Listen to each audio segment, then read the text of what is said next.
আসসালামু আলাইকুম। আপনারা সবাই কেমন আছেন? আশা করি সকলেই অনেক অনেক ভালো আছেন। আমি আজকে দেখাবো যে আপনারা ফেসবুক থেকে কিভাবে আপনার পাসওয়ার্ডটি পরিবর্তন করবেন। তো ফেসবুক থেকে আপনার পাসওয়ার্ডটি চেঞ্জ করার জন্য প্রথমেই আপনারা চলে যাবেন আপনাদের ফেসবুক অ্যাপে। ফেসবুক অ্যাপে গিয়ে তারপর আপনারা এখানে থ্রি ডট কর্নার দেখতে পারবেন। এই থ্রি ডট কর্নারে চলে যাবেন। থ্রি ডট কর্নারে গিয়ে তারপরে আপনারা এখানে দেখতে পারবেন সেটিংস অপশন। আপনাদের এখানে দেখাবে যে সেটিংস অপশন। এটা আমি দেখিয়ে দিচ্ছি। এই যে দেখুন সেটিংস অপশন, সেটিংস অপশন দেখতে পাচ্ছেন, এখানে চলে যাবেন। এখানে গিয়ে তারপর আপনারা এখানে দেখতে পারবেন আপনার পাসওয়ার্ড অ্যান্ড সিকিউরিটি। এই যে পাসওয়ার্ড অ্যান্ড সিকিউরিটি, এখানে ক্লিক করবেন। এখানে ক্লিক করার পর আপনাদের সামনে একটি এরকম শো হবে যে আপনার চেঞ্জ পাসওয়ার্ড।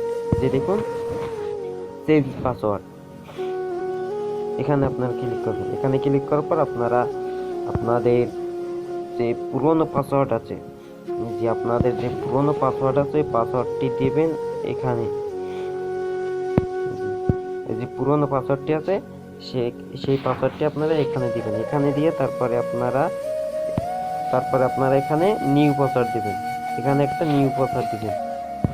যে দেখতে পাচ্ছেন এখানে একটি নিউ পাসওয়ার্ড দিবেন। তারপরে আবার একটি আপনি যে নিউ পাসওয়ার্ড দিয়েছেন ওই পাসওয়ার্ডটা আবার দিবেন। তারপরে এখানে সেভ চেঞ্জ দিবেন। তাহলে আপনাদের ফেসবুক প্রোফাইলের পাসওয়ার্ডটি চেঞ্জ হয়ে যাবে। আর হ্যাঁ, যদি ভিডিওটি ভালো লাগে অবশ্যই এই ভিডিওটি অবশ্যই একটি লাইক করে দিবেন আর চ্যানেলটি অবশ্যই সাবস্ক্রাইব করে দিবেন।